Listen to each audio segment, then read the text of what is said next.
ನೀವು ಮಾತು ಏನು ಬೇಕಾದರೂ ಆಡಿ, ಅದರ ಹಿಂದೆ ನಿಮ್ಮ ತಲೆಯಲ್ಲಿ ಏನು ನಡೀತಾ ಇರೋದು ಬಹಳ ಮುಖ್ಯ.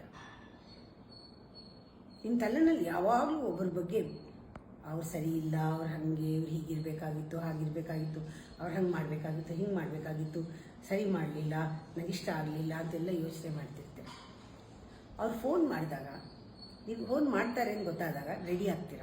ನಾನು ಅದ್ರ ಬಗ್ಗೆ ಏನೂ ಮಾತಾಡೋದೇ ಇಲ್ಲ, ನಾನು ಸರಿಯಾಗಿ ಚೆನ್ನಾಗಿ ಪ್ರೀತಿಯಿಂದ ಮಾತಾಡ್ಬಿಡ್ತೀನಿ, ಯಾಕೆ ಬೇಕು, ನಾನೇ ಹೇಳೋದಿಲ್ಲ ಅಂತ. ಅವ್ರು ಫೋನ್ ಮಾಡ್ತಾರೆ, ತುಂಬ ಚೆನ್ನಾಗೇ ಮಾತಾಡಿಸ್ತೀರ, ಏನೂ ಆಗೇ ಇಲ್ವೇನೋ, ಏನೂ ನಡೆದೇ ಇಲ್ವೇನೋ ಅನ್ನೋ ಮಾತಾಡ್ತೀರ.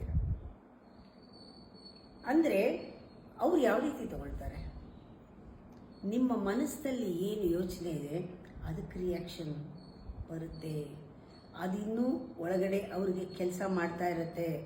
ನೀವೆಲ್ಲಿವರೆಗೂ ಆ ಥರ ಯೋಚನೆ ಮಾಡ್ತೀರಾ, ನೀವೆಷ್ಟೇ ಒಳ್ಳೆ ಮಾತಾಡಿದ್ರು ಇವಾಗ ನಿಮಗೆ ಉತ್ತರ ಸಿಕ್ಕೋದು ತಲೆನಲ್ಲಿ ನಿಮಗೇನು ನಡೀತಾ ಇದೆ ಅದಕ್ಕೆ ಉತ್ತರ ಸಿಗೋದು. ನಿಮ್ಮ ಯೋಚನೆಗಳು ಪ್ರವೋಕ್ ಮಾಡುತ್ತೆ, ನಿಮ್ಮ ಮಾತಲ್ಲ. ನಿಮ್ಮ ಮೈಂಡು ಪೂರ ಖಾಲಿ ಇದ್ದರೆ ಮಾತ್ರ ಒಳ್ಳೆ ರೆಸ್ಪಾನ್ಸ್ ಸಿಗೋಕ್ಕೆ ಸಾಧ್ಯ, ಇಲ್ಲವೇ ಇಲ್ಲ.